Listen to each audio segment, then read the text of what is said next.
Maybe Tennessee. Okay. Maybe Tennessee, maybe Colorado.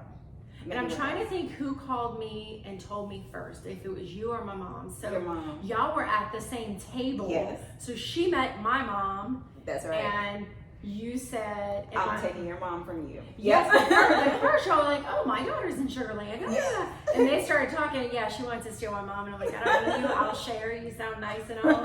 So yeah, so we are sisters from another mister. Yes. And yeah, there's just that totally automatic Yeah, connection. it's an automatic connection. It had to be. It had to be. Yes. So now you were a volunteer with AFSP for a very long time. Very, very long time. So what were you doing with my mom? So we were at Chapter Leadership Conference because she and I were both board members, her for Louisiana and me for here in Southeast Texas. And so we were both there learning about the new things that the organization were doing and stuff that we could bring back to our local communities to help with the prevention of suicide and kind of help with the mission for AFSP.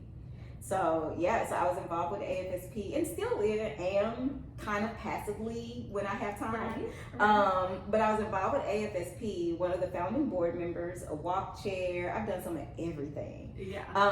And let me see, for 15, 16 years. Okay.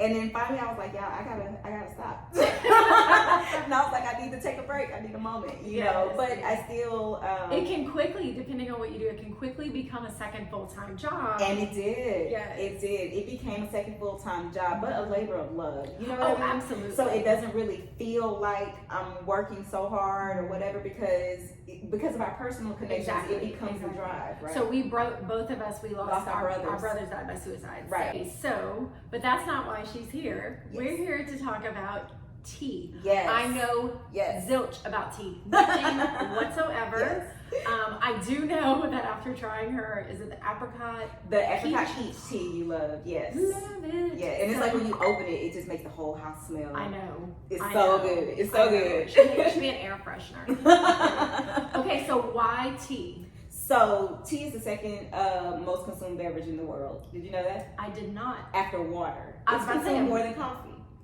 Which surprised me. Yeah. And also just as a business, right? So how I got into tea, there was a tea room down the street from my office that I would go and have lunch at all the time. Beautiful little space, kind of tucked away in Bel Air. And I noticed every time I got there was a wait time for a table, and it was always packed. And she had this display of just amazing teas, loose leaf teas. Shout out to McKinney's Tea Room for promoting and encouraging my dream here. So I'm sitting there one day for lunch and I'm questioning my life choices. As we do, and I'm like, why do I have a master's degree in nonprofit management? Why in nonprofit? Why do I have a master's? Yeah, and I was like, why do I have a master's in this? And thinking about, what do I want to do next professionally? I've always wanted to start a nonprofit organization, but the issue with me in nonprofit organizations is that you put your time, money, and energy into starting this business. You do not own it. And so that's right. It is a public entity, which means your board, after you put your time, money, and energy into it, can say, we don't need you anymore. See, as sweet as I am, and as charitable as I am petty. I tear it all up. So I was like, no, it's not gonna work for me. So I was like, yeah, that's not gonna work for me. So I started looking into social enterprise business models. And so that's a for-profit business with a social purpose, like Tom's Shoes. And so they have the one-for-one model. Right. So I started doing the research and I'm like, okay, this makes more sense to me. Because if I'm going to invest my time, money, and energy, I want ownership. And that was important to me. And initially I kind of fought back and forth with it because I really do want to make a difference and an impact and change the world. But I don't want to be broke doing it. So, so I was like, okay, let me think about this. And so I'm sitting in this tea room and I'm thinking about, okay, social enterprise, cool. The social part, what I'm going to do, what I want to work with, easy, suicide, right? That's all I know. Right. What the hell am I gonna sell? I'm not a salesperson. I work in a nonprofit, and so I'm sitting in this tea room and I'm looking, I'm like, she's always busy. So I started Googling and found out that tea was the second most consumed beverage in the world. It's been one of the fastest growing industries in the economy. A couple of reasons. One, for the overhead costs. It's cheap to start the business with tea. Also, though, tea has so many wonderful health properties. Right. Many of them are related to mental health.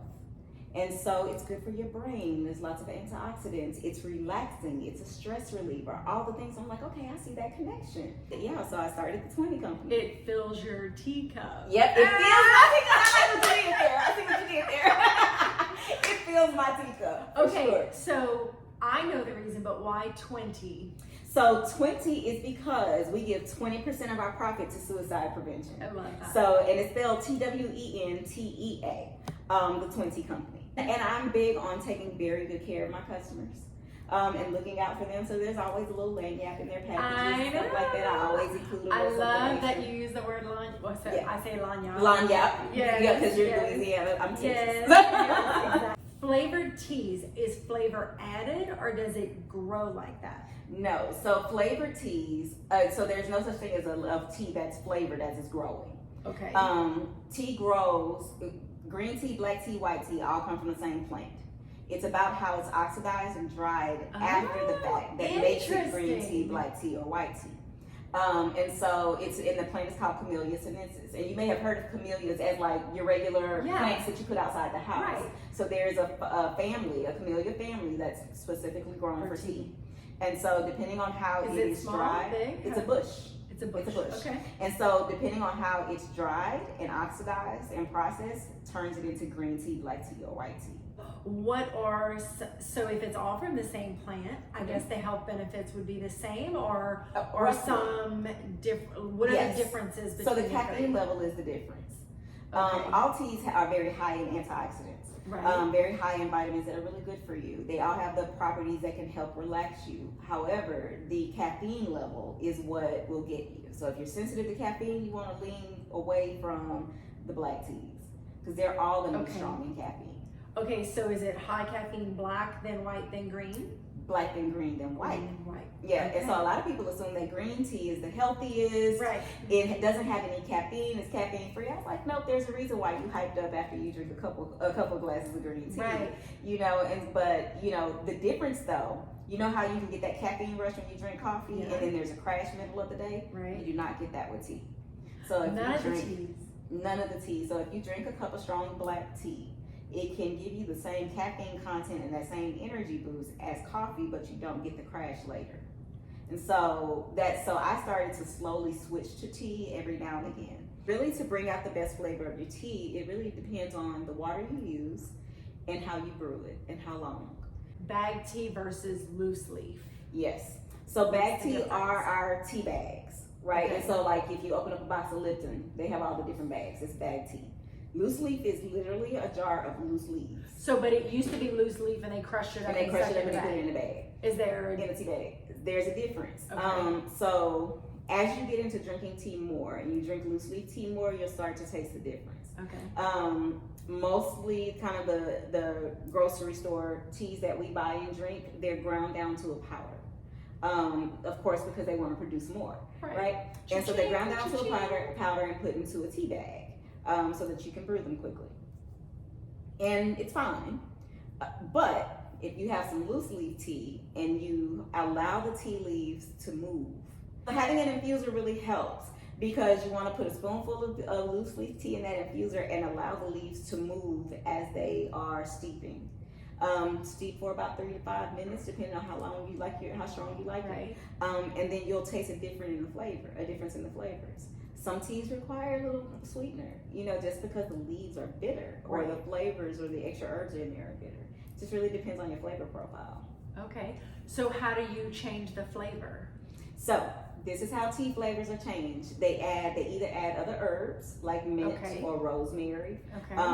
They may even add other flavored things like cinnamon, ginger. Do you follow that girl? And I don't know, she always says, "Don't forget the cinnamon," and she makes these. I love her. She even has a shirt that says, "Don't forget the cinnamon." No, I have never seen that. Yeah, I have never seen she's that. cute. But that's how the flavor profiles are changed. They add things onto it. So your base is usually your tea, your basic tea leaves, black, green, or whatever. And then you add on the additional flavor profiles, spices, fruit, So dried apples, dried apricot, dried oranges, especially the peel, dried Interesting. orange peel, lemon peel, and things like that. In my little mind, I'm like, oh, there's a apricot tea leaf. There's a Yeah. green, black, Yeah. and white. Yeah, So, my simple little yeah. mind. So they'll add in the spices and dried fruits and things like that, which is wonderful. To really enhance the flavor of teas, though, like it for the peach tea, they may add in flavoring. And so for like the teas that I have, like the apricot peach, it's organic flavoring that I use because I don't want to make the tea taste too artificial. Right. And so Because I'm like you, I can taste that. I can taste the smell difference. it. Mhm. Yeah. I can taste it. So it's like I did my research on my providers, on the people who talking about how teas are flavored. And so people, sometimes people think that, you know, the tea is naturally flavored, but that doesn't happen. You only get the leaves, right? So black tea, green tea, or white tea, it's just the leaves, dried out, and then you have to add your flavor profiles to it. That would be dried fruit, like apricot, like peach, like ginger, not ginger, oranges, apples, those types of fruits that you can dry out. And it adds a little bit of additional flavor. And then you can add spices, cinnamon, cardamom. I love chai tea, which is just a black tea with a lot of spices added to it. So is that where the health benefits come from like the fruit, or is it from the tea itself? From the tea itself. So the antioxidants and some of the vitamins that you get from tea are from the leaves itself. But then when you do add the fruit and the spices, it turns it into just almost like a powerhouse for wellness. Which is why tea became so popular during the pandemic, because people became so health conscious. Right. And they were like, yeah, let me go ahead and start investing in these herbal teas. Let me get these things and so on. And so, yeah, it's been really interesting to learn about tea. And I'm really looking forward to the next steps of the TwenTea company, where, like we were talking about before, my ultimate goal for the TwenTea company is to have a tea farm.